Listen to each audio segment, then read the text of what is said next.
Porque no livro do qual esse filme é baseado... Gente, o que nos faz gostar de adaptações? Contar um pouquinho mais sobre quem a gente é, mas com perguntas inocentes, porém nem tanto. É muito importante que a gente fale sobre coisas que a gente realmente gosta. Você está ouvindo o Perdidos na Estante.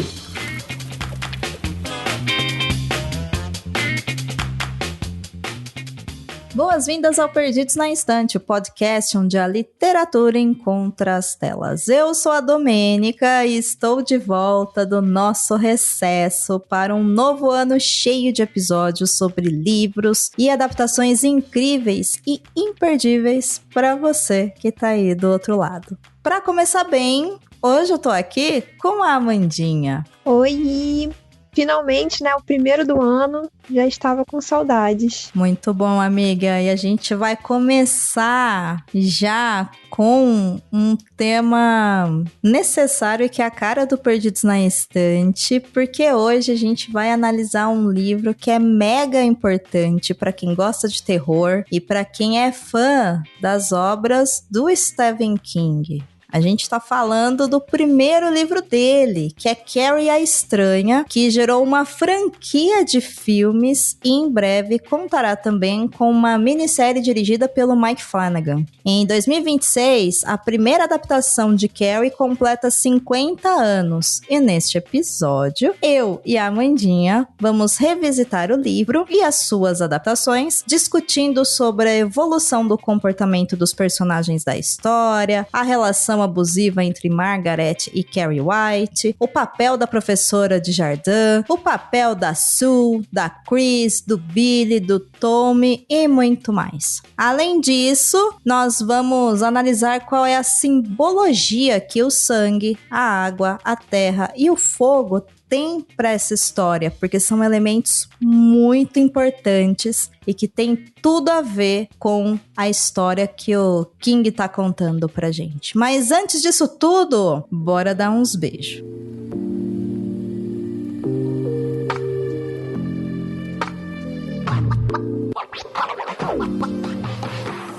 E aí, Amandinha, quem que você beija hoje? Meu beijo hoje vai pro Thiago, que espero gravar com ele de novo em breve. E a gente tem conversado bastante aí sobre uns projetos, né, Dô? Temos ideias.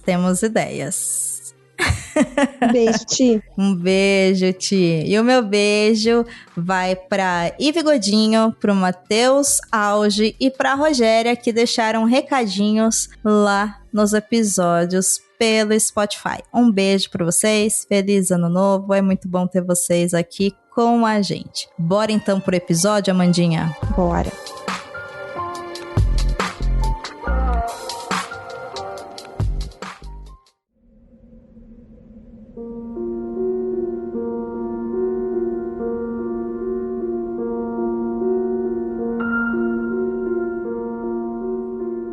Primeira, sobre o que é a história de Carrie a Estranha. Bem, Carrie a Estranha conta a história de Carrie White, que é uma garota de 16 anos que está no último ano do ensino médio, prestes a se formar. Ela poderia ser como eu, como você, como a Amandinha, mas Carrie é uma garota diferente. Ela foi criada por uma mãe extremamente autoritária, violenta e uma verdadeira fanática religiosa. E por isso, Carrie se tornou uma garota frágil, fechada, com bastante dificuldade para confiar nas pessoas e também para desenvolver amizades. O que já era difícil se torna muito pior quando Carrie tem a sua primeira menstruação no chuveiro da escola após uma aula bem difícil de educação física e é humilhada pelas outras garotas da sua turma. Chris, uma das garotas mais populares da sala, resolve usar Carrie como a sua arqui-inimiga, enquanto Sue,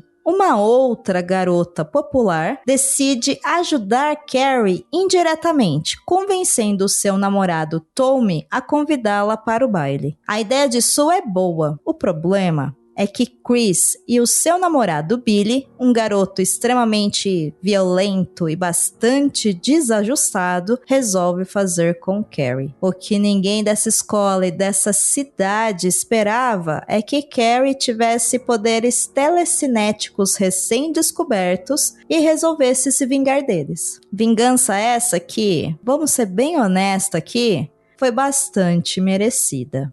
Carrie é uma história clássica e como o primeiro filme tá completando 50 anos, não é exagero nenhum falarmos que ele moldou gerações, tanto o livro quanto os filmes em si. Por isso, Amandinha, eu acho que é impossível a gente falar de Carrie sem revisitar qual foi o primeiro contato que a gente teve com essa história. Como você conheceu Carrie? Eu conheci Carrie primeiro pelas referências e depois pelo filme de 2013. Então, assim, teve um salto aí no tempo, mas eu acho que se a gente parar para observar, nós consumimos referências de Carrie em muitas produções, mas muitas mesmo, de forma passiva. A gente nem para pensar que aquilo é uma referência, mas o baile de formatura com aquela situação da vingança e tudo mais, é revisitado constantemente de diversas formas. Então, acho que meu primeiro contato foi esse, eu já sabia, assim, inicialmente não, mas depois eu fui descobrindo que aquilo era uma referência a essa história, que é um clássico do terror. Posteriormente, eu vi o filme, achei razoável, mas agora, este fim de ano, né, de 2025, eu decidi ler todos os livros do Stephen King em ordem cronológica, em ordem que ele publicou. E aí, claro, Carrie é o primeiro. Então eu peguei essa história pra ler. E é incrível como quando você lê o clássico, tudo se encaixa melhor. Até o filme você consegue posicionar melhor, já que você tem como base o material original. Você não tinha lido ainda o livro de Carrie, então? Foi a primeira vez que você leu, no final do ano passado? Foi a primeira vez, sim. Já li vários livros dele, né? Vários, mas esse eu não tinha lido ainda. Mas isso é muito comum, né? Muita gente conhece o King por outras obras e eu acho que Carrie é um dos melhores livros dele, apesar de ser um livro bem diferente quando a gente pensa em estrutura, né? Porque ele quase chega a ser um romance epistolar, né? Pela forma como ele é construído. Pelo menos do que eu conheço do King, não é uma característica comum nas obras do King, né? Ele costuma escrever romances, né? No sentido de ser contado em primeira ou terceira pessoa, normalmente terceira pessoa. Dificilmente vai ter essas características. Talvez o que se aproxime mais, que me veio à cabeça agora, seja o It. O It tem bastante desses recursos que ele utiliza no Carrie, mas o It é um livrãozão, né? Então não conta muito. Eu acho interessante observar na escrita dele que ele gosta muito de experimentar, né? Ele é um autor muito aberto a testar coisas. E aí, você considerando o início da carreira dele, né? Porque Carrie foi o primeiro romance publicado, ele já fazia contos pequenos, mas Carrie foi o primeiro romance. E eu acho que isso fica ainda mais evidente o quanto ele estava experimentando com a escrita dele. É claro que hoje você já tem um Stephen King com uma escrita muito consolidada, mas eu acho legal ver esse início de carreira dele com coisas tão diferentes. Sim, sim.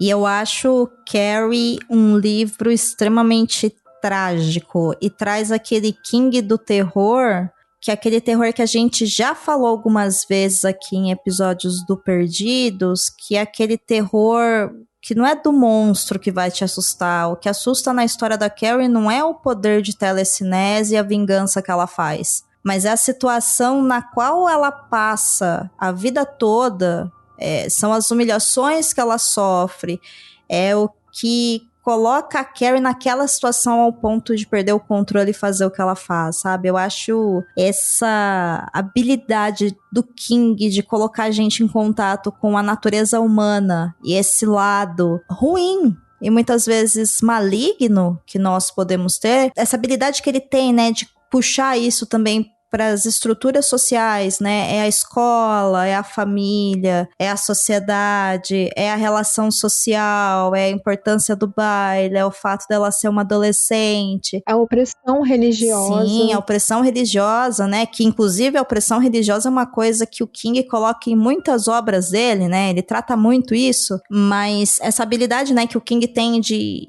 colocar gente em conexão com isso e perceber tudo isso, porque é isso, Carrie é uma história trágica de uma menina que é uma grande vítima de um sistema inteiro que quando ela perde o controle, todo mundo que prejudicou ela de alguma forma paga por isso. Eu acho ele bem triste, na verdade, sabe? O terror que ele me provoca não é um terror de medo da Carrie, não, é um medo de olha que ponto que a gente pode chegar, sabe? Olha o que as nossas ações podem desencadear, sabe? Por uma outra pessoa. Me toca nesse lugar, né, da história. E eu falo isso porque eu me lembro que a primeira vez que eu ouvi falar de Carrie eu era criança. E a minha tia, que hoje tem os seus passados 70 anos, foi quem comentou comigo, né? Quando eu falei de Carrie, falou assim, eu vi o filme. Ela me falou da cena do baile e tal. E olha só que interessante, né? A cena do baile realmente ela marcou gerações, ela é referência em outras obras até hoje, como você disse. E, inclusive, para quem assistiu ou leu o livro Carrie, é impossível a gente ver um grupo se formando em um baile de formatura e não pensar no baile da Carrie. Ficou marcado na história, assim, da cultura pop. E depois, com o tempo, eu fui assistindo os outros filmes, li o livro alguns anos atrás, acredito que mais ou menos uns 16... De 16 a 18 anos atrás eu li a primeira vez o Carrie, e agora eu reli pra gente poder gravar. E eu fico embasbacada, assim, como ele é um livro bom,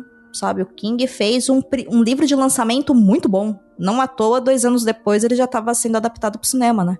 1 ano depois, na verdade, né? Porque Carrie é de 75. Sim. E quase não foi lançado, né? Só uma curiosidade literária. Quase não foi lançado, porque ele chegou a descartar o livro. Conta essa história aí pro nosso ouvinte.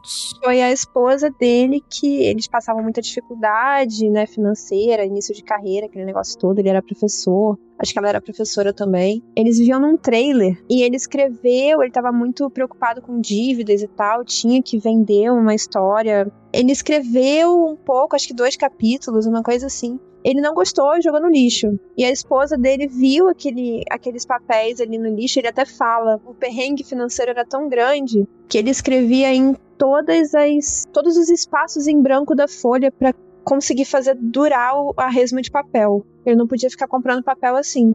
E que a esposa dele pegou, leu esse manuscrito inicial e falou pra ele, volta e termina.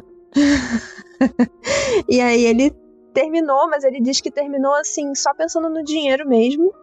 E escreveu isso aí, né? Somente um livro que ficou registrado na história da cultura pop. Só uma observação complementar, porque há pouco nós demos a informação de que o livro foi lançado em 75, o livro foi lançado em 74. Ah, foi 74? É 74 a primeira edição, especificadamente no dia 5 de abril de 1974. O filme foi lançado em 76, então eu acredito que os direitos já foram vendidos ali em 74, provavelmente, porque aí tem o tempo de fazer a filmagem, edição, lançamento, né, que demora bastante tempo também pro filme. Eu acho que a gente já falou aqui bastante, né, o quanto que essa história é boa, mas Amandinha, eu gostaria que você convencesse quem tá ouvindo a gente agora a ir até a biblioteca, ou pegar emprestado, ou procurar a versão em audiobook dessa história, porque está disponível na internet com facilidade, ou comprar a sua edição de Carrie a Estranha para ler. Em poucas palavras, o que você tem a dizer para quem tá ouvindo a gente agora que Carrie a Estranha é um livro que deve ser lido? Vou ser meio provocativa aqui. Olha só. Mas eu vou dizer que a história verdadeira é a do livro. Tá, mas se a pessoa não viu o filme... Então, mas aí eu sugiro ler o livro para você conseguir entender todas as referências e tudo que as pessoas falam sobre os filmes. E na eventual situação de você assistir aos filmes, você saber que o material original tem uma história mais completa. Bem mais completa, bem mais intrincada, bem mais coerente. Não diria coerente, mas eu diria que existe uma amplificação do universo de onde Carrie está inserida, que só está presente no livro, né? O quanto que é sumariamente necessário entender todos os mínimos detalhes da história da Carrie para se entender a crítica que o King está fazendo, aí vai da habilidade, empatia e capacidade interpretativa de cada espectador que vê o filme. Mas eu acho que para quem conhece os filmes e ainda não leu o livro, não é que o livro conta mais, não é isso. São os mesmos acontecimentos, independente de qual filme da Carrie você assistir, são os mesmos gatilhos e fatos que estão sendo contados, salvo algumas alterações dos finais que são feitas, que a gente vai falar daqui a pouco, que podem ser iguais ao livro ou diferentes. Isso é um fato. Mas o livro, ele amplifica o universo no qual a Carrie está inserida. Então é possível... E o livro traz circunstâncias muito diferentes dos filmes também. Acho que as construções, o caminho para se chegar a esse resultado no livro é diferente. Vamos debater sobre isso melhor no próximo bloco. Gosto desse seu comentário. Vamos falar sobre isso, mas antes eu vou reiterar aqui que para quem gosta de ler, tem que ler Carrie a Estranha, porque é um livro bom. É isso. É um romance epistolar do King, é a primeira obra que ele escreveu, é um livro que, apesar de ter sido lançado na década de 70, continua trabalhando temas atuais. E ele é um clássico. Nós falamos de alguns clássicos aqui ano passado e falamos do porquê que eles são importantes. E Carrie é um livro bom. Assim, eu acho que vale a pena a leitura, assim, eu acho que pode ser divertido. Pode ser num projeto como esse da Amanda, né? Quero ler mais King, eu quero ler todos os livros do King. É basicamente um projeto pra vida, isso. Esse projeto que você tá fazendo, eu já pensei várias vezes em fazer. Só que aí eu só olhei e falei, eu tenho mais o que fazer da minha vida. Não dá. Pra mim não cabe. Mas eu acho muito legal, assim. Queria muito ter tempo pra poder fazer esse projeto também. Mas o Carrie, eu acho que ele é um livro que merece, sim. Entre os vários do King, ele merece ser lido ou relido. Que eu acho que ele é interessante de ser visitado ou revisitado. E ali com o Carrie nasce um conceito que é muito importante dentro do universo do King, que é o conceito dos iluminados. A Carrie é a primeira iluminada que o King cria. Entenda que ouvinte que conhece o King muito bem, é um grande fã, que eu não estou dizendo que foi literalmente a primeira personagem que ele escreveu assim. Foi a primeira personagem que é iluminada que ele publicou em romance. Se ele já tinha escrito outros personagens antes e falou isso em entrevista, é uma outra história. Tá? Estamos aqui falando da ordem de lançamentos do livro. Eu também acho interessante a gente entender que ele não dá esse nome pra ela, tá? Ela não é chamada assim, e esse conceito só vai ser expandido lá no Iluminado mesmo.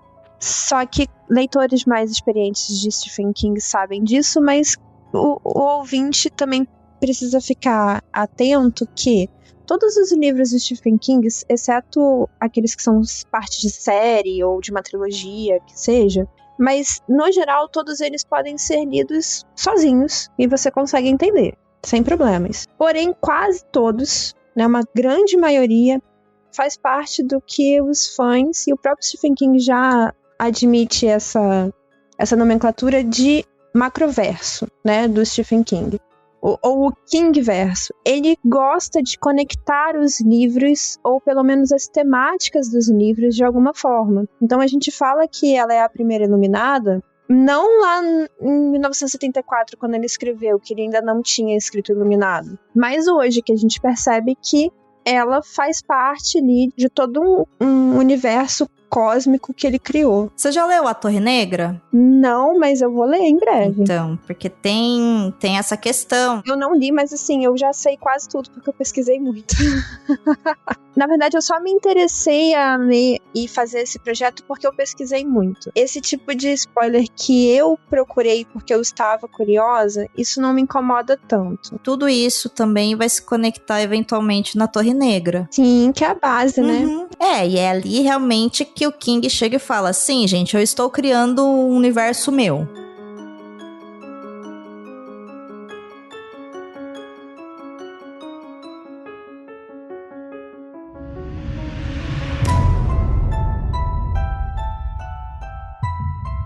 ouvinte, a partir desse momento estamos liberando spoiler. E aí o que eu queria que você complementasse, já que você pesquisou bastante sobre isso, Amandinha, qual que é o papel da Carrie nesse universo do King? Como eu disse, a Carrie é um livro próprio, você consegue ler sozinha e ela não tem relação direta com nenhum outro personagem de nenhum outro livro. Mas eu acho que o papel primordial ali é você entender que existem pessoas com poderes... Como eu posso falar isso? Sobrenaturais, não humanos, né? Não sei. Ela tem a telecinese e é muito interessante a gente observar que é uma questão hereditária. Esse conceito ele vai ampliar posteriormente para outros personagens. Isso vai acontecer com a Charlie lá da Incendiária, isso vai acontecer com o próprio Danny do Iluminado, que o Jack Torrance também é um Iluminado, ele só não tem tantos poderes assim, ele tem uma manifestação muito mais sutil, tanto que ele consegue ver os fantasmas lá no hotel, né? E a gente entende também que esse gene vem pela parte do pai, né? Justamente isso é dito no Carrie, na pesquisa, na parte da pesquisa lá. E a mãe precisa ter esse gene recessivo. Então eu acho que a Carrie foi assim um esboço nesse sentido dos Iluminados. Eu acho que ali, como ele criou a primeira...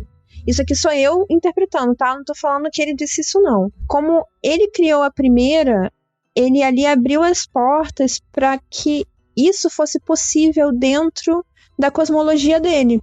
Então, vem outras crianças iluminadas, vem outras pessoas iluminadas. E de onde vem esse Shining, né? E aí vem a Torre Negra para explicar isso.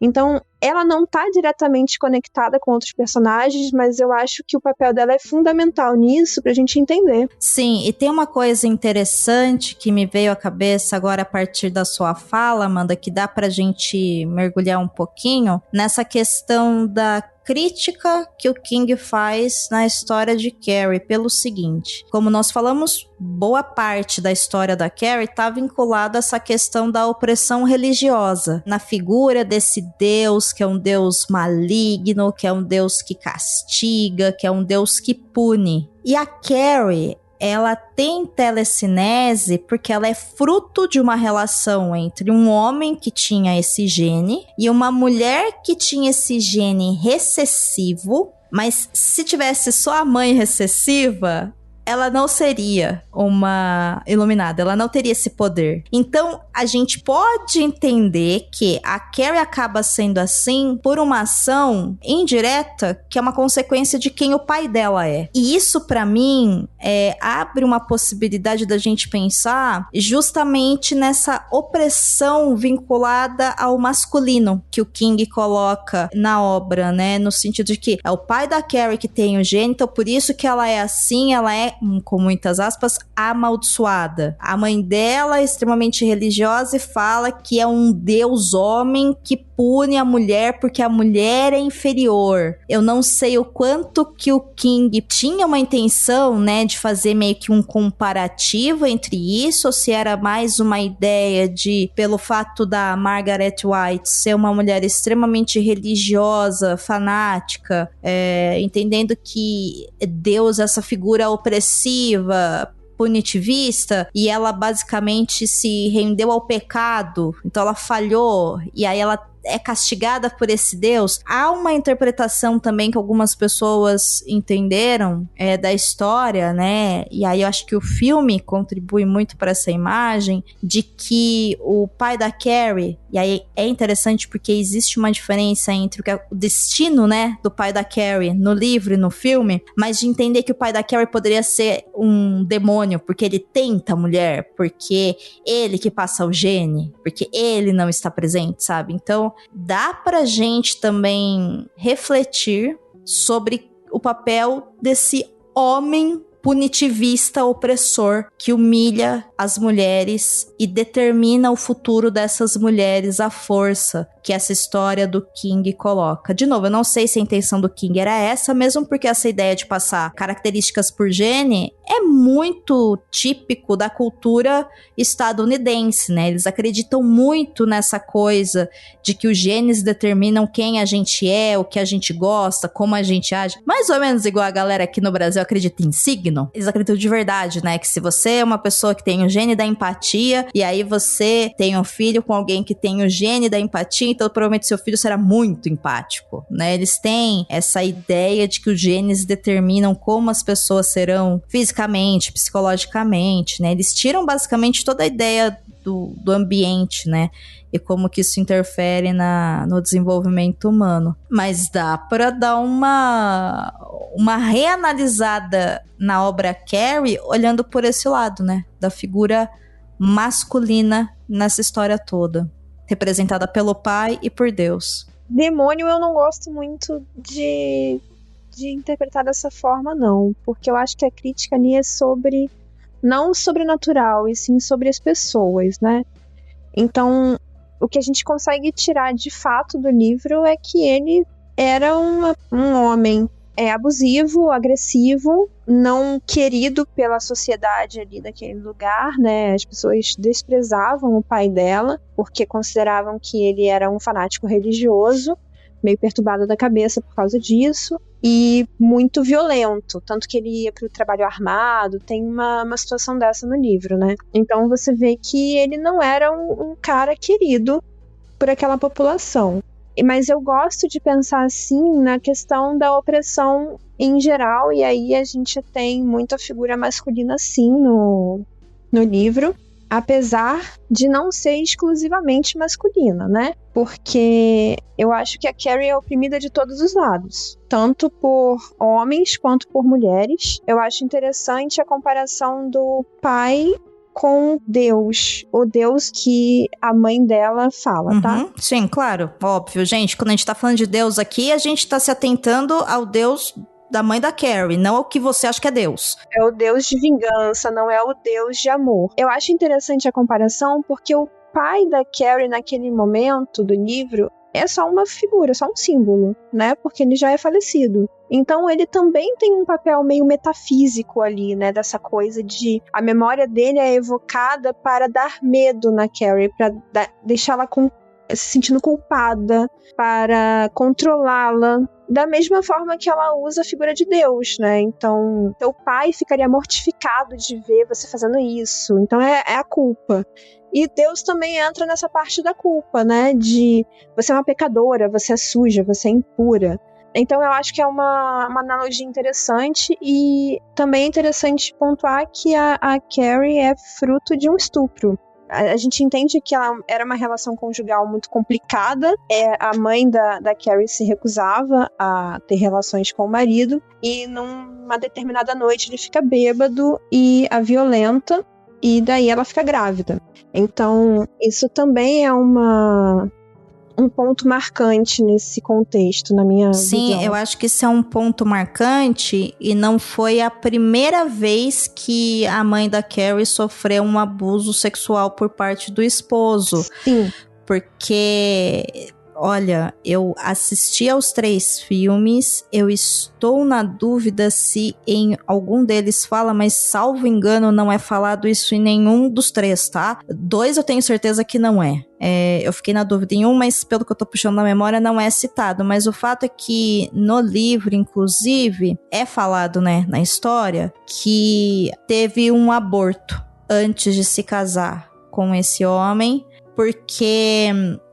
ele, enfim, né, eles tiveram uma relação e dá-se a entender, tá? Essa primeira relação eu fiquei na dúvida se foi uma violência sexual ou não, enfim, mas a Carrie, sim, ela é fruto de uma violência sexual, que inclusive a mãe dela disse que ela achava que como punição o que o pai dela tinha dado pra ela era câncer, que a Carrie era um câncer. Isso é uma coisa muito...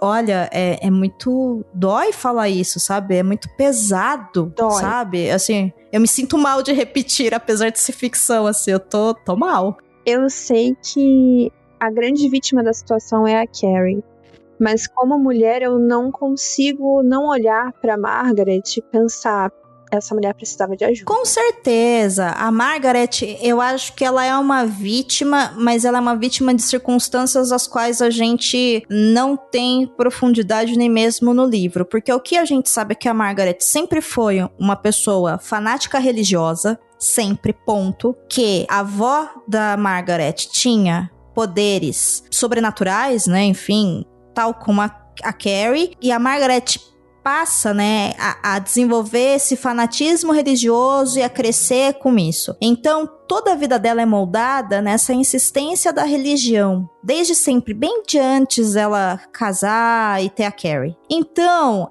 o que a história dá-se a entender é isso, mas não é falado que ela se tornou assim por causa de alguma coisa. Ela é assim porque ela é assim, ponto. E claro, isso não justifica as violências que ela sofreu, mas isso ajuda a explicar as escolhas de construção de vida que ela tem e nos quais ela acaba oprimindo a Carrie. Porque quando a gente está falando aqui de fanatismo religioso, a gente está falando daquele grupo de pessoas, incluindo mulheres, que considera que mulheres são inferiores a homens porque Eva tentou Adão. Então, a mulher menstrua porque é uma punição de Deus, é a maldição do sangue. Então, a mulher tem um parto com dor porque é Deus punindo a mulher. Essas pessoas, e eu conheci pessoas assim, elas realmente acreditam nisso, de que coisas que são biologicamente naturais são punições divinas, que são para o indivíduo.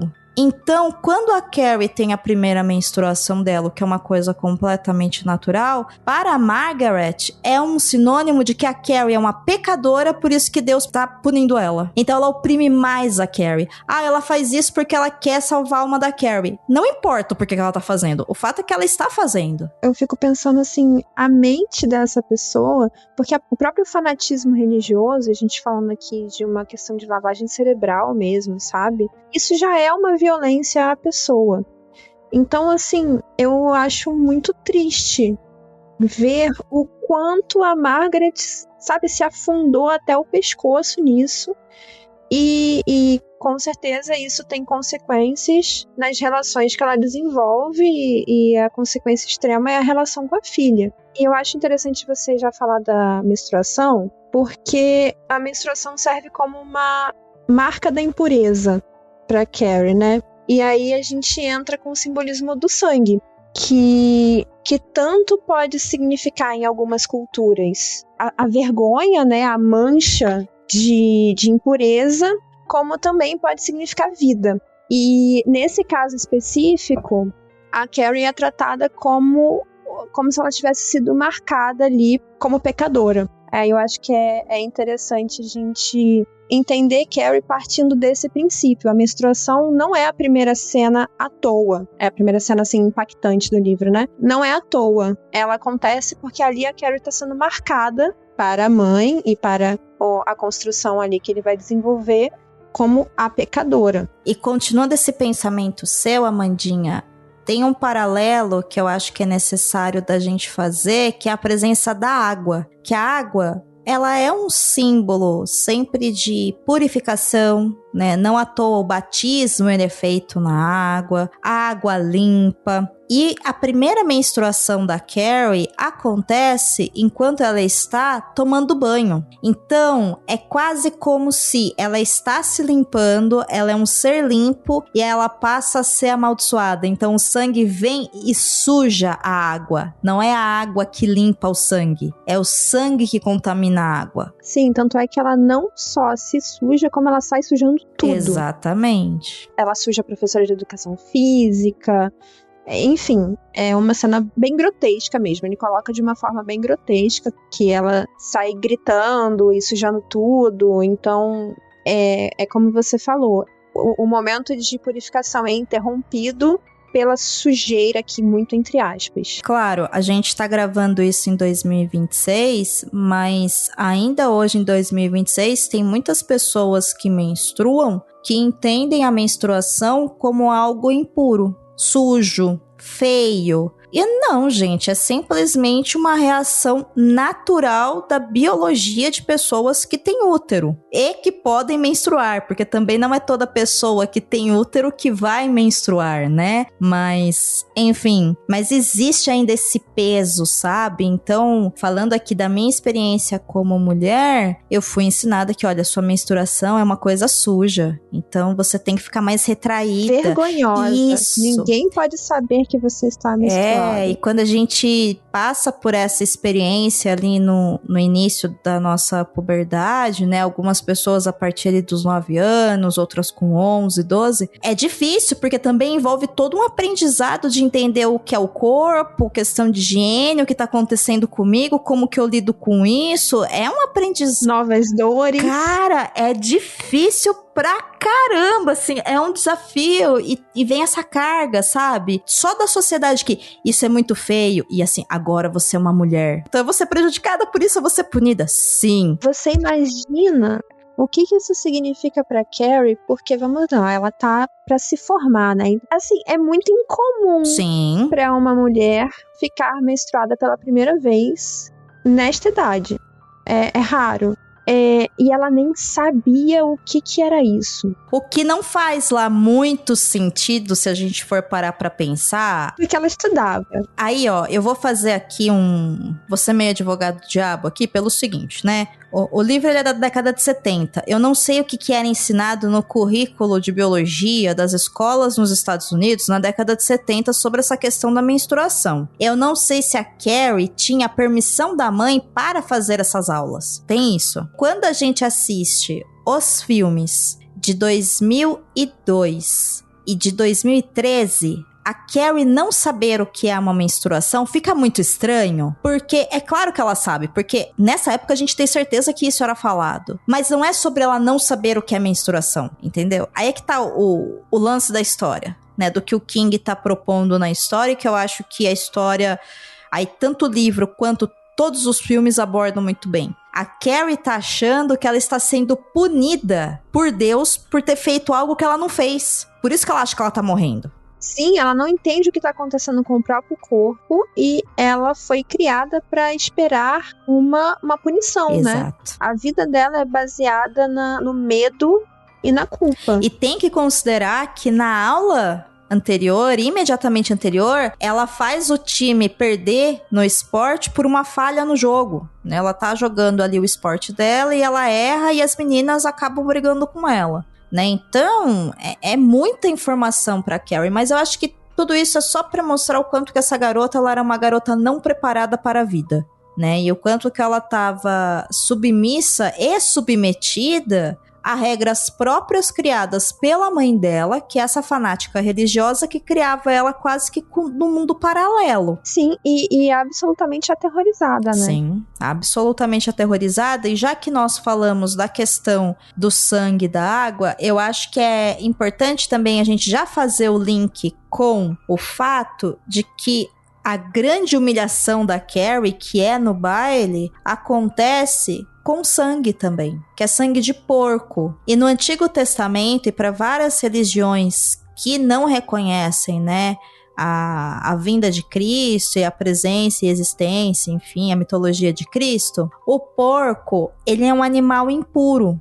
Ele foi, enfim, amaldiçoado por Deus e tudo mais, tanto que essas pessoas não comem carne de porco. E aí ser um sangue de porco que é jogado em cima dela é um peso de que estão jogando um sangue amaldiçoado em cima da Carrie. E é o sangue novamente, né? Que é essa coisa impura. Então é uma maldição duplamente amaldiçoada e impura que está sendo jogada sobre ela. E quando ela acaba perdendo o controle ali, né? Por causa dessa humilhação, e ela vai fazendo tudo que ela vai fazendo no baile, me chamou a atenção da presença do controle que ela tem de controlar a água, né? dos sprinkles, que são aqueles sensores que jogam água para caso de incêndio, que ela deixa meio que lavar ela e dali ela fica mais centrada e acaba se vingando melhor. E eu acho que essa simbologia, ela tá presente na história toda em vários momentos e é muito importante. Tal qual, a gente tem também a presença do fogo e da terra nessa história. A terra só vai aparecer no filme de 2002, para ser mais exata, que é uma adaptação um pouco mais fiel aos fatos que estão no livro, mas eu entro em detalhes sobre isso já já. Mas na história do livro, quando a Carrie é criança, ela provoca uma chuva de pedra em cima da casa dela. E é interessante, né? Chove pedra, chove terra. Chove coisa que vem do chão. E quando ela morre, ela é enterrada na terra. Mas, na vingança dela, do sangue, ela cria fogo. Ela provoca um incêndio, ela explode a cidade. E o fogo também tem essa característica, né, para muitas culturas, de purificação. Purificação e condenação também, né? Afinal de contas, o inferno tá cheio de fogo, né? Dizem. No livro, eu não lembro se no filme isso é deixado claro. Acho que o filme foca bastante nos sprinklers, mas no livro ela sai do baile, ela deixa todo mundo preso, né? Ela trava as portas da entrada. Ela não trava as da saída no livro. Ela permite que algumas pessoas fujam. Aqueles que são espertos o suficiente, se não me engano é o pensamento dela, se eles foram espertos o suficiente, deixa que eles fujam. Ela sai e ela vai estourando cada hidrante pelo caminho dela. Então os bombeiros não conseguem apagar o incêndio. Como ela acaba com o suprimento de água da cidade, eu acho que é bem o que você falou. Acho que é mais para a parte da condenação. Ela está condenando aquelas pessoas que a maltrataram, que a machucaram, a arderem na vingança dela ali, né? Sim, o fogo também é purificação, mas eu vejo ali mais como uma condenação mesmo, a condenação dela. A Carrie basicamente se torna o deus punitivista que ela tanto teme, né? Quando ela vai se vingando das pessoas. Sim. Eu acho que isso... tá na cara ali, né? É um momento catártico pra ela, né? E faz sentido, né? Porque é o que ela aprendeu. Eu aprendi que os pecadores vão queimar no inferno. O que eu vou fazer? Vou tacar fogo em todo mundo. É assim que é a punição pro pecador, né? Então... essa é a punição maior. Exatamente. Exatamente. E serviu muito bem, Carrie. Acho que você tava coberta de razão. Super te entendo, 10 de 10.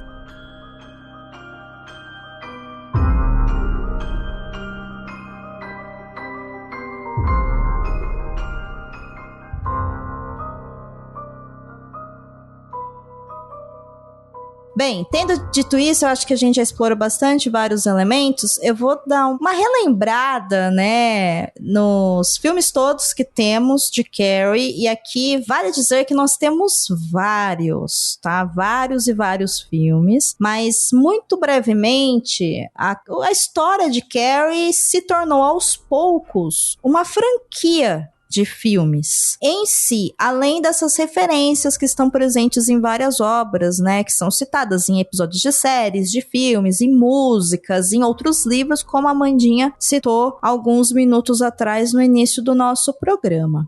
O primeiro filme de Carrie foi lançado em 1976. Ele é um filme de terror clássico, ele é curto e ele é bem direto ao ponto. É um filme clássico que, se você ainda não assistiu, eu acho que você deve assistir, porque ele é um filme importante para quem gosta de cinema, principalmente cinema de terror. Ele foi lançado apenas 2 anos após o lançamento do livro, como nós falamos, o que já, de novo, né, demonstra o estrondoso sucesso que foi o lançamento do livro e como essa história foi impactante naquela época. Em 1999, foi lançado um segundo filme chamado A Maldição de Carrie, aqui no Brasil, que não é uma adaptação direta do livro, mas utiliza a primeira adaptação como inspiração e traz a mesma ideia do primeiro filme, que é uma garota que é humilhada no baile da escola e tem poderes telecinéticos que resolve se vingar de todos. Nessa história de A Maldição de Carrie, a protagonista é a Rachel Lang, que é uma meia-irmã de Carrie, que 23 anos após os incidentes da escola de Carrie, se vê na mesma situação que a meia-irmã. E aqui nesse filme nós temos o retorno da personagem Sue Snell, que sobrevive ao ataque de Carrie na primeira história, no primeiro filme e também no livro, e percebe o poder que a Rachel tem. Gente, esse segundo filme, ele foi um fracasso total de bilheteria, ele nem chegou a se pagar, e assim, a ideia é ruim e a execução é pior. Não é um bom filme. Ele é horroroso. Normalmente a gente ignora que ele existiu porque ele não é legal. Mas se vocês me perguntarem o porquê que eles exploraram, tirando obviamente a questão de continuar com essa mitologia da Carrie, transformar a história da Carrie numa franquia, como a Amanda colocou, no livro a gente tem a informação de que a telecinese da Carrie, ela é hereditária. Coisa que no filme não tem, porque no filme de 76, o que a gente sabe é que o pai da Carrie abandonou a mãe e a Carrie. Então ele pode estar vivo ou pode estar morto, ele só não está presente. Então o que o segundo filme, A Maldição de Carrie, traz é esse reencontro dessa figura desse pai, que então tem uma outra família, tem uma outra filha, acaba também se envolvendo com uma mulher que tem esse gene recessivo e tem uma outra filha que também tem telecinese. Eu entendo como uma forma da história se apropriar de elementos que estão no livro para continuar essa história e tentar emendar uma franquia de terror a lá, sei lá, Sexta-feira 13, A Hora do Pesadelo, tá? Se tivesse dado certo, provavelmente a Carrie teria uma infinidade de meias irmãos e tudo mais, tá? Um time de futebol. Basicamente isso, assim. Então, eu acho que a ideia não acho boa, mas tem um quê ali, eles exploram esse aspecto que só tá no livro e que no filme não tá. Mas o fato é que depois, em 2002, foi lançada uma segunda adaptação do livro Carrie. Então a gente volta para aquela mesma história que é contada em 1976. Mas aqui a proposta é um pouquinho diferente. É modernizar os lugares onde esses eventos acontecem e ser mais fiel aos acontecimentos do livro. E por isso ele é um filme mais longo. Ele tem, acho que meia hora a mais do que o primeiro filme, tá? Então, ele vai ter lá a infância da Carrie, a chuva de pedras, ele vai explorar mais essa relação da Carrie com a Margaret. A gente vai ver a Carrie treinando os seus poderes de telecinese, coisa que no primeiro filme a gente não vê. Parece que ela já tem aquele dom e acabou, né? Isso, uau, ela se descontrola. Nesse filme de 2002, não, a gente vê ela treinando. E existe aqui uma modernização no qual eu me refiro, que é a história de 2002 se passa em 2002. Então, a gente já tem computadores, a gente já tem a decoração do baile que é diferente, a gente já tem roupas que as pessoas usam diferente, a gente já tem a escola debatendo e falando, olha, as pessoas têm direito de ter a sua liberdade religiosa, entender a sua religião como querem, a gente não pode interferir nisso. O que muda o comportamento, por exemplo, dos professores para com a Carrie, porque no primeiro filme, os professores também tiram sarro da Carrie. Nesse de 2002, isso já muda um pouco, tá? Então já dá uma mudadinha ali, porque os tempos são outros, mas os principais acontecimentos são os mesmos. Aqui em 2002, tem um fato importante, que é a morte da mãe da Carrie é igual ao que acontece no livro, tá? É o único final que é igual, porém o final da Carrie não é parecido com o livro. Pelo contrário, esse filme de 2002, ele tem uma característica que ele começa a história com sobreviventes da noite do baile na frente da polícia contando o que aconteceu no baile e como que era a relação da Carrie com esses amigos ou inimigos. Então a gente tem quase que um filme de investigação policial, e ele é todo feito de cortes que pra mim parece muito uma ideia de que ele já foi pensado pra cortes pra rodar na TV aberta, sabe? Então tem uma cena e de repente tem um corte bem claro que aqui entraria um comercial, né? Então ele é contado de uma outra forma, e tem um final muito diferente pra história da Carrie, que eu, chegado o momento correto, eu conto aqui pra discutir com a Amandinha o que a gente acha. Passado alguns anos, chegamos em 2013, e aí nós temos a última adaptação de Carrie até hoje, que assim, pra mim, gente, é a pior versão de todas elas. O filme é muito ruim, uma coisa boa que a gente tem é a Julianne Moore como a Margaret White. A Julianne Moore é uma ótima atriz, mas... Eu tenho uma excelente memória das cenas dela, da atuação dela. E ela é um espetáculo. Ela é um espetáculo. Assim. Sim, eu lembro que esse foi um ponto que eu gostei muito no filme de 2013, a atuação da Julianne Moore, porque eu acho que ela casou muito bem com o personagem. Muito bem. Eu acho que ela consegue trazer as características da Margaret do livro pra lá, assim, na atuação dela, sabe? Só que é só isso que tem de bom, viu, gente? Quem interpreta o Tommy é o rapaz do Culpa das Estrelas, cujo nome eu não me lembro qual é, mas é esse galãzinho aí. E, gente, o filme é ruim. O final é ruim.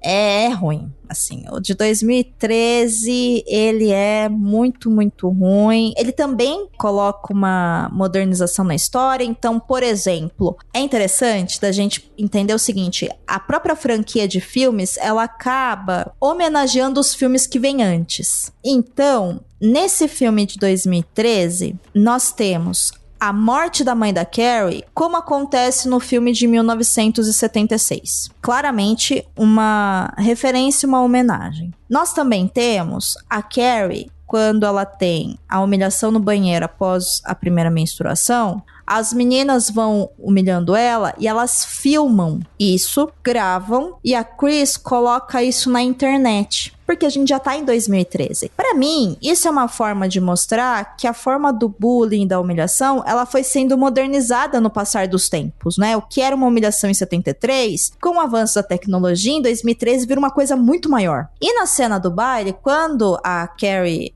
recebe o sangue de porco, eles também transmitem no telão esse vídeo da Carrie sendo humilhada no banheiro. Essa cena da Carrie sendo humilhada no banheiro, que tá sendo colocada no baile, é uma referência direta a Rachel Lang, que quando é humilhada na escola, eles passam um vídeo íntimo dela também no baile. Então, os filmes, eles sempre vão fazendo também referências a filmes anteriores, tá? Que pode funcionar ou não, obviamente que tá dentro, né, dessa questão da atualização da história e que faz a gente pensar, né, em questão de como as humilhações foram modernizadas e tudo mais. Mas os gatilhos da história são os mesmos. A relação da Carrie com a Margaret, como que a Carrie é tratada pelos amigos, a primeira menstruação dela no banho, ela pedindo ajuda pra mãe, a mãe ignorando ela, as garotas sendo castigadas pela escola, a professora querendo punir as alunas, né? A Chris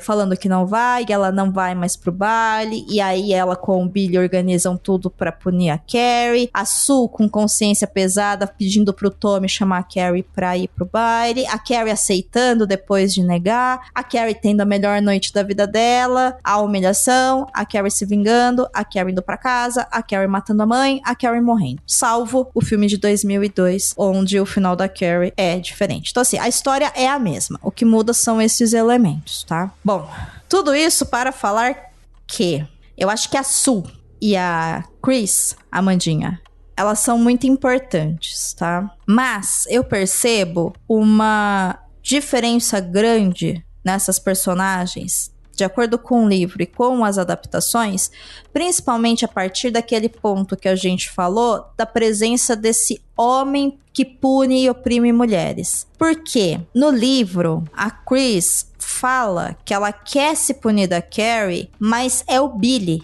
que é o namorado dela, que organiza como que essa punição vai ser feita. Você se lembra disso? Sim, inclusive ela tem uma relação extremamente abusiva com o Billy, né? Ele é muito violento, ele é muito agressivo com ela. O Billy é um personagem aterrorizante. Agora, no filme, ele foi interpretado pelo John Travolta, né?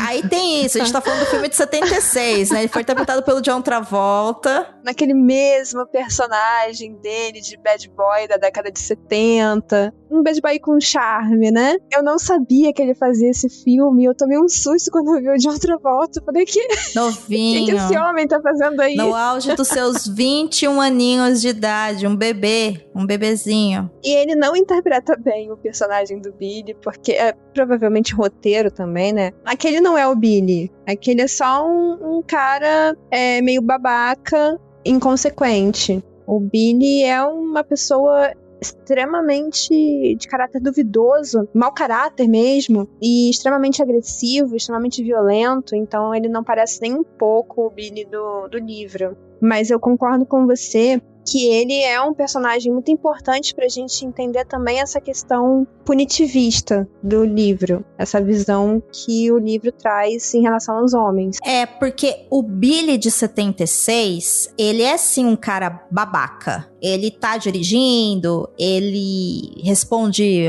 grosso pra Chris, ele tá bebendo. Dá um tapa na cara dela. Sim, então assim, tá ali, né? Mas a gente tem que considerar que esse filme é de 76. Mas o grande plano de vingança do filme de 76 vem da Chris, não vem do Billy. Eu acho interessante da gente entender isso, porque pra mim a Chris, ela tá também submissa nesse aspecto, né? À violência do Billy. É aí que eu queria chegar. E aí, eu acho que muda completamente, né? Isso quando eu vejo o filme de 76, ou de 2002, ou de 2013, sabe? Eu acho que existe uma diferença. O que também me fez perceber, por exemplo, com relação aos professores, os professores humilham a Carrie no primeiro filme de 76. Nos outros, eles já não humilham ela. Eles podem achá-la estranha, mas... A professora de educação física não humilha a Carrie no de 76, não. Eu acho que ela se preocupa um pouco com a Carrie ali. Não é da Desjardins que eu tava falando, eu tava falando dos outros professores. O professor de poesia, os professores no baile, o diretor que fala Carrie Wright em vez de Carrie White, que chama de Cassie em vez de Carrie. Sim. O diretor é um bobão, né? Assim, claramente não sabe o que tá fazendo da vida. E ele não se importa. A verdade é que ele demonstra não se importar com os alunos, muito menos com a Carrie. E a professora, a que eu estava me referindo, é a Desjardins, né? A professora Educação de Física. Educação Física. Inclusive, a Desjardins, ela é uma personagem importante cujo destino também muda de acordo com a versão da adaptação. No livro, a Desjardins corre em direção a Carrie. A Carrie, então, empurra a Desjardins, que fica ali inconsciente, depois ela acorda, consegue sobreviver. No final do livro, a Desjardins manda uma carta para a escola pedindo demissão do cargo. A escola fica destruída, a cidade fica destruída. Então a Desjardins sobrevive. Em 76, a Carrie mata a Desjardins. Em 2002, a Desjardins consegue sobreviver, mas assim, por pouco. E em 2023, a Carrie também empurra a Desjardins, mas escolhe mantê-la viva. Então, eu falo tudo isso porque, para quem tá ouvindo e for assistir os filmes, pode ser interessante de analisar a relação a partir desse diálogo que ela tem com a Carrie. Mostra pra gente como a Carrie tem determinado controle e eu não tenho. Porque quando a Carrie mata a Desjardins em 76, pra mim tá muito na cara que ela perdeu totalmente o controle. Eu não consigo reconhecer mais nada, sabe? Então, é diferente. Mas tem uma grande diferença também pro final da Sul. Você lembra o que acontece no final da Sul no livro? Sim, ela encontra a Carrie já falecendo, né? A Carrie já está perdendo as forças. A Carrie mostra pra ela algumas memórias e a Sue tá muito preocupada de estar grávida. Ela passa quase todo o livro meio preocupada porque a menstruação não desce e tudo mais. Ela tem meio que uma conexão com a Carrie durante o livro.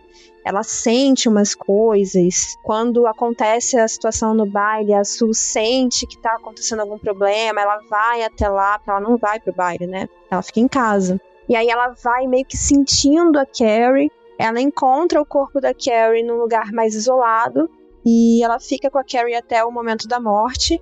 E depois disso a Sue fica menstruada. Ela percebe que ficou menstruada. E aí depois ela tem os relatos dela no livro, né? Que é o livro que ela escreve. Isso. E os depoimentos também, né? Que ela participa de um julgamento. Isso. Esse julgamento da Sue e tudo mais é o que eles tentam retratar no filme de 2002. esse final, né, da Sue é interessante porque cada filme vai dar um final pra Sue diferente, que também vai estar relacionado com o final da Carrie e com o fato de como a Carrie mata a mãe dela. Então, sim, em 78 a gente tem a Carrie crucificando a mãe, né? Porque ela mata a Margaret, tenta esfaqueá-la, e aí ela esfaqueia a Margaret e ela morre ali numa posição como se fosse o Cristo crucificado. E aí a Carrie fica super mal, leva a mãe pra dentro do quartinho, morre. E a Sue vai lá visitar a lápide da Carrie, sai uma mão de dentro da terra e ela acorda assustada num pesadelo. Esse é o final do primeiro filme, que é uma forma de demonstrar que aquele terror vai continuar com a Sue pro resto da vida dela. Esse mesmo final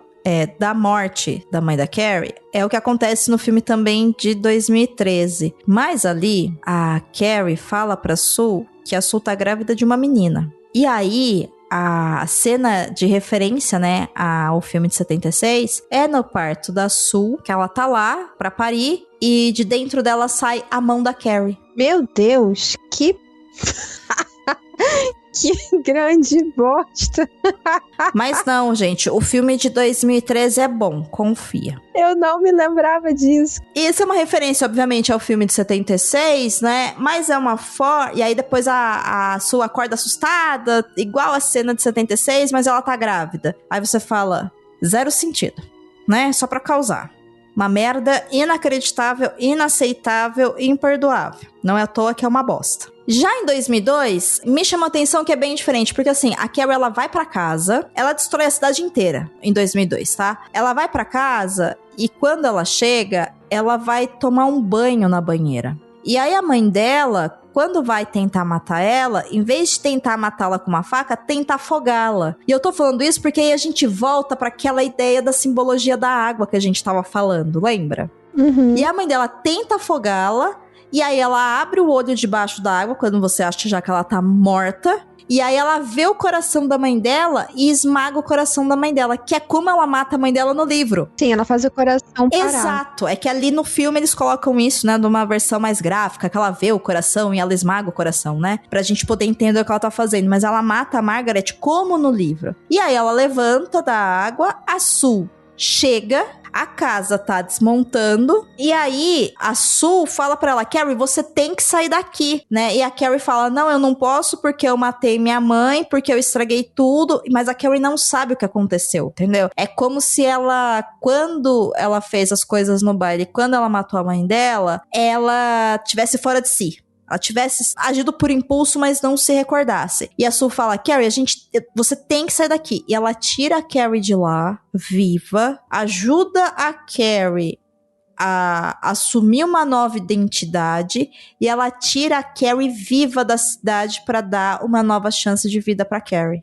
Então, é uma outra Sue e uma outra Carrie que acontece no filme de 2002. Existe um final menos triste, talvez, pra Carrie, do filme de 2002. E esse de 2002 é o filme que vai estar colocando a Sue dando depoimento pra polícia, junto com outras pessoas que sobreviveram ao baile. E aí você entende depois, nesse momento, que a polícia também tá atrás de saber onde que tá a Carrie, entendeu? E a Sue tá falando, a Carrie tava morta junto com a mãe dela. Vocês não acharam o corpo dela? O que vocês estão falando? Né? Porque a Sue, então, ela realmente está do lado da Carrie até o fim, sabe? Então eu acho diferente o filme de 2002, assim. Eu gosto dessa interpretação, né, que dão para essas duas personagens.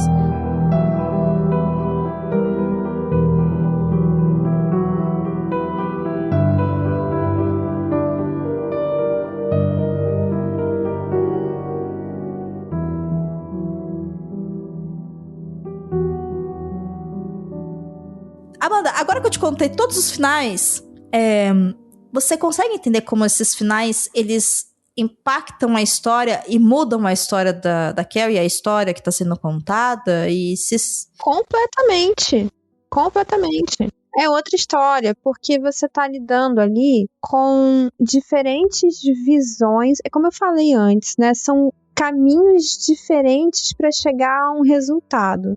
Eu acho a morte da Carrie no livro muito simbólica, muito trágica, mas muito simbólica que ela tenha decidido fechar todas as pontas que machucavam ela antes de finalmente morrer, sabe? E ela não é um monstro impiedoso como mostra no filme de 76. Ela não é essa brutalidade toda no livro.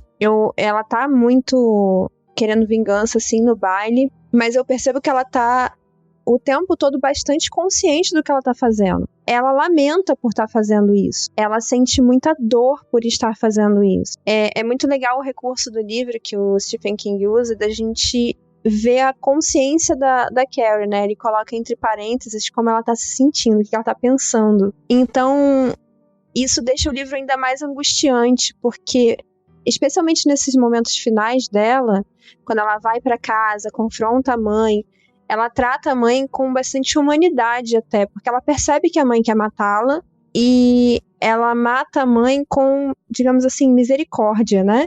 Ela não faz a mãe sofrer na morte. Então eu vejo que ela tá muito controlada no que ela tá fazendo. Ela só está com muita dor emocional e depois muita dor física também, porque ela é esfaqueada pela mãe, né? Então eu consigo sentir muito mais essa tragédia, essa dor pela personagem da Carrie e pela situação como um todo, porque é uma situação toda muito trágica, no livro. No filme, eu sinceramente não consegui me importar tanto. Eu acho o filme muito corrido, você mesmo falou, um filme muito curto. Eu acho que ele é muito impactante, mas a parte emocional, do trabalho emocional que é tão desenvolvido no livro, falta bastante no filme. E no filme de 2013, eu realmente me lembro assim, mais das cenas dela com a mãe. E eu gostava dessa interação porque eu achei parecido com a interação dela no, assim, mais coerente, sabe? Hoje eu pensando, eu acho mais parecido. Acho que isso foi mais trabalhado, mas muito por causa da Julianne Moore também, né? Porque ela arrebentou no papel. Sim, sim. E eu sinto falta, eu senti falta no filme desse trabalho emocional ali com a Carrie, da gente conseguir entrar na mente da personagem, da gente conseguir se sentir como a personagem, mesmo com os defeitos dela, porque a Carrie é uma menina com defeitos também, ele não esconde isso em momento nenhum. E eu sinto que ela não foi bem retratada. Aliás, eu queria só fazer um adendo que eu acho as escolhas de atrizes, assim, tenebrosas. É muito difícil acreditar que a Carrie, que é descrita no livro, que é descrita como uma menina gordinha, uma menina cheia de espinhas, uma menina que usa roupas feias, que é desajustada, etc., que ela seja interpretada por duas moças lindíssimas, pela Sissy Spacek, eu não sei se fala assim. Spacek. Ela era lindíssima, parecia uma modelo. E pela Chloe Grace Moretz, que, pô, é lindinha, né? A Chloe é uma fofinha. Mas eu olho pra elas assim, gente, como que vocês são xingadas, são ofendidas? Gente, não. Assim, Amanda, então, aí eu entendo o seu ponto.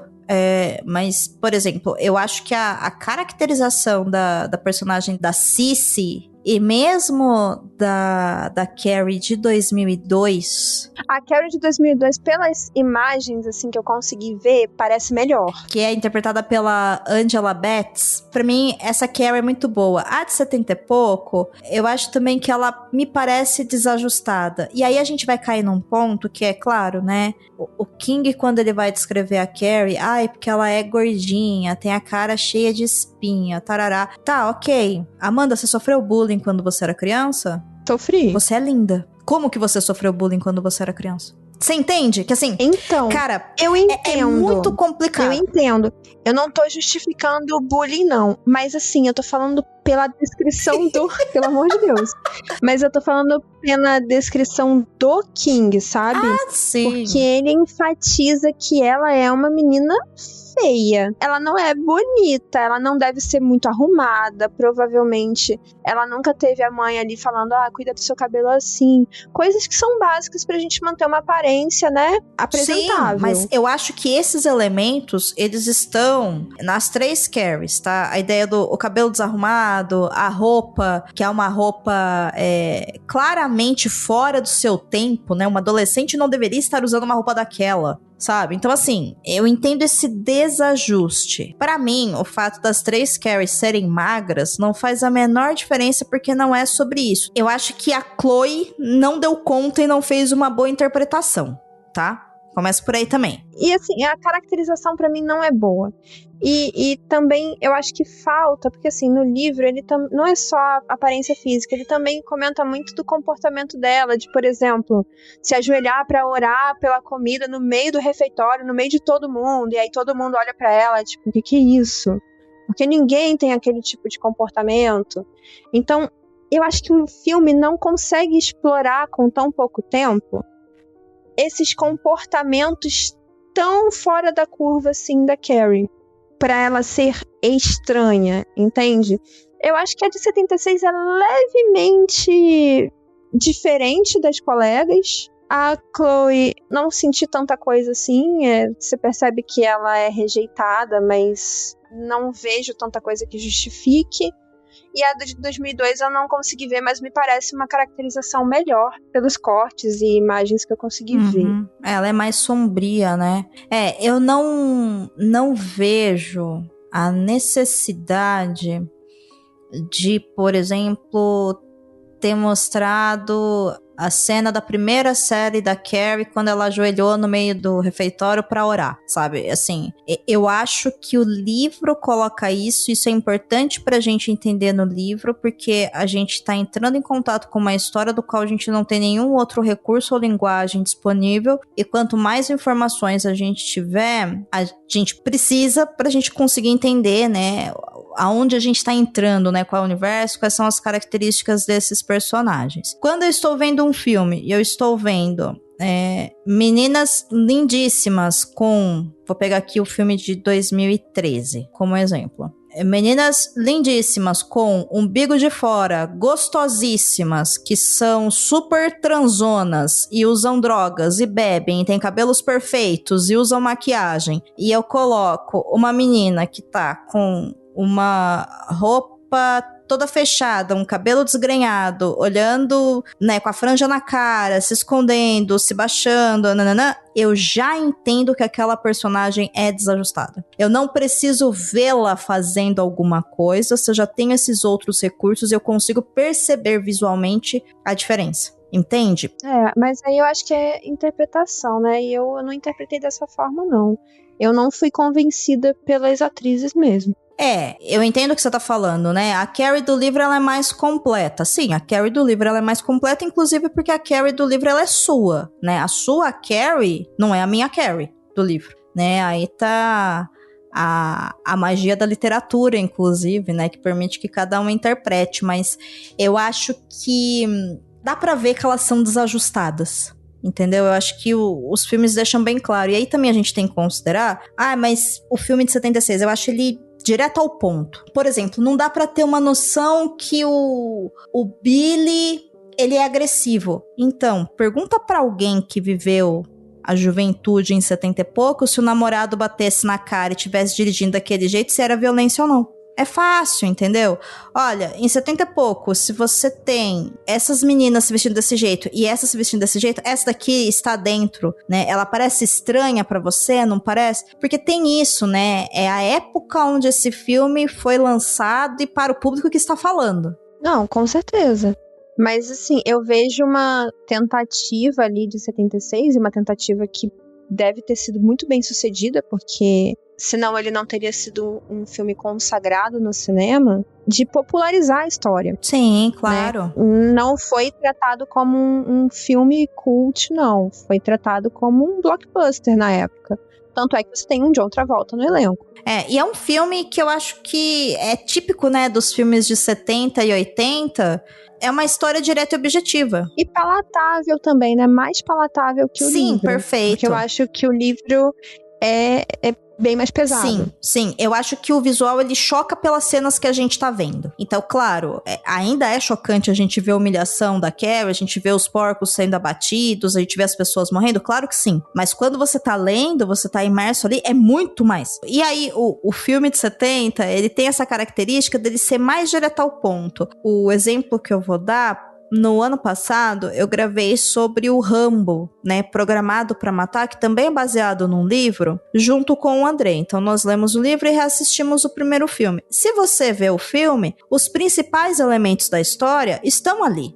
E ele é um filme que, se você assiste, ele é ele é curtinho, ó, é isso, que era típico do cinema daquela época, de 70 a 80. O livro é muito mais o que? Complexo. Ai, quer dizer que a história não está, né, os principais pontos não estão no filme? Não, os principais pontos estão no filme. Estou te dizendo que, se você lê o livro, ou ele pode ser uma adaptação que não funcionou porque ele muda a história, ou o livro pode te trazer muito mais. E aí eu acho que o filme de 76, eu acho que ele é uma boa adaptação. Eu acho que os principais pontos estão ali. Só que se você lê o livro, você tem um grau de profundidade nos personagens, na proposta, na crítica muito maior, sabe? É quase como se você ficou sabendo daquilo, agora você fosse estudar aquilo, sabe? Essa é a sensação que eu tenho.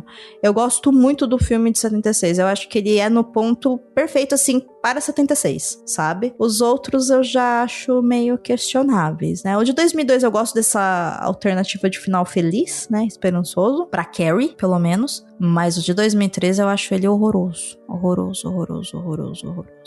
Agora, com a minissérie do Mike Flanagan, eu acho que talvez caiba espaço pra, por exemplo, a gente ver cenas como essa que você disse, né? Da Carrie rezando no refeitório. Porque é uma minissérie. Poxa, eu espero que sim, né? Eu espero que acertem, porque se não acertar, vai ser só mais uma adaptação de pra que voltou nessa história, já que já tem 4, como você mesmo falou, né? 3 diretas, 3 exatamente, né, adaptações e uma expandida, digamos assim. Se não for pra acrescentar, não faz. Vai ser só mais não um. Não faz, né? Não faz. Se for pra acrescentar, então não faz. É, exato. Ou faça uma adaptação, né? Ou revisite a história pra acrescentar, ou deixa quieto, pô, porque tem muitas outras coisas pra você adaptar.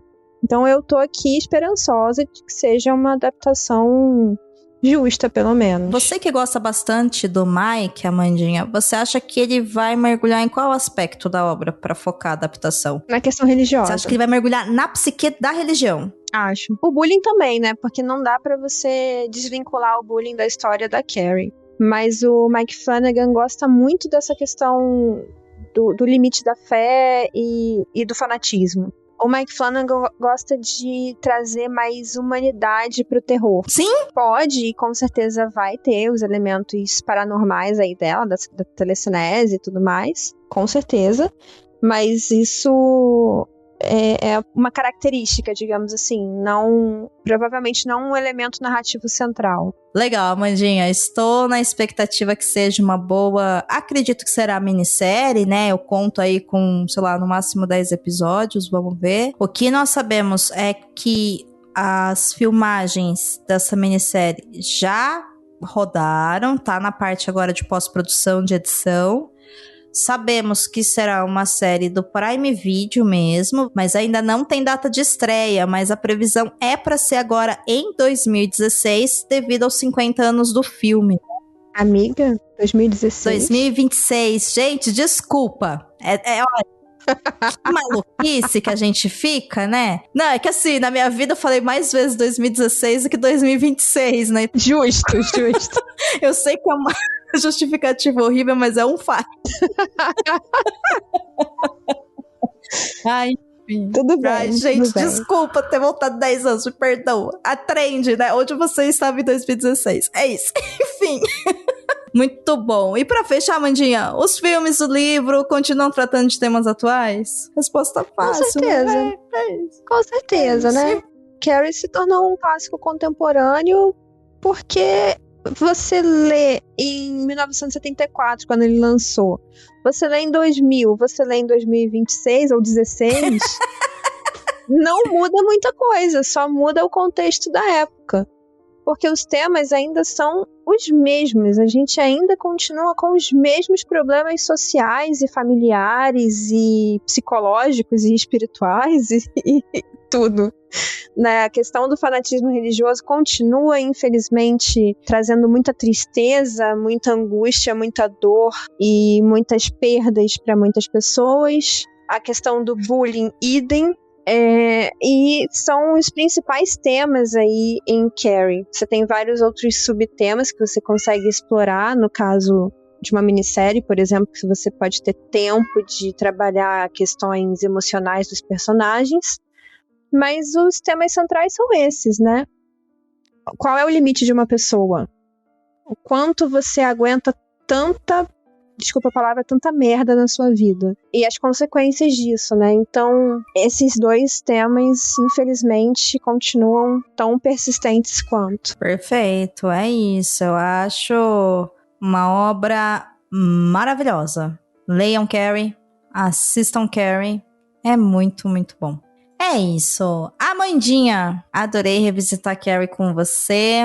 Espero que esse ano a gente revisite muitas obras e também temos alguns planejamentos aí para episódios de obras mais atuais. Afinal, o Oscar tá batendo na porta, já socorro!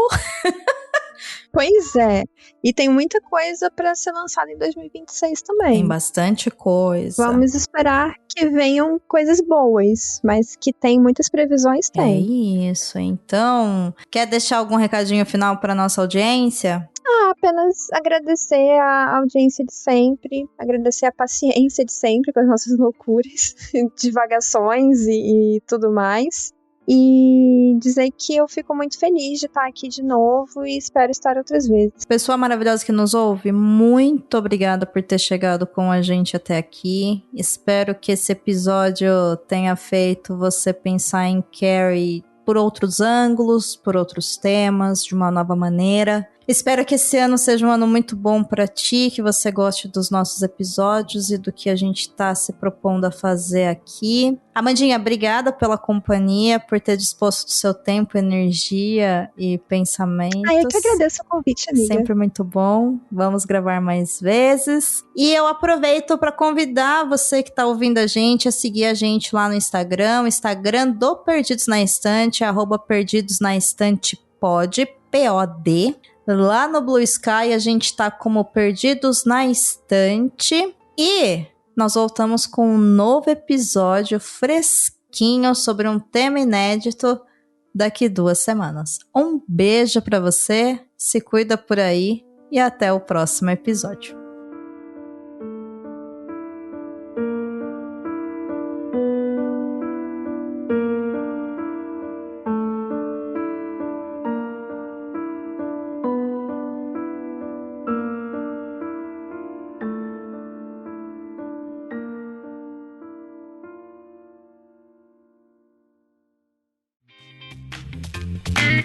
Você acaba de ouvir o podcast Perdidos na Estante. A apresentação foi de Domênica Mendes e Amanda Barreiro. A pauta e produção são de Domênica Mendes. A edição foi feita pelo Leonardo Tremesquim. A narradora da vinheta é a Jo Bonner. E a montagem da vinheta é da Isso Aí Design.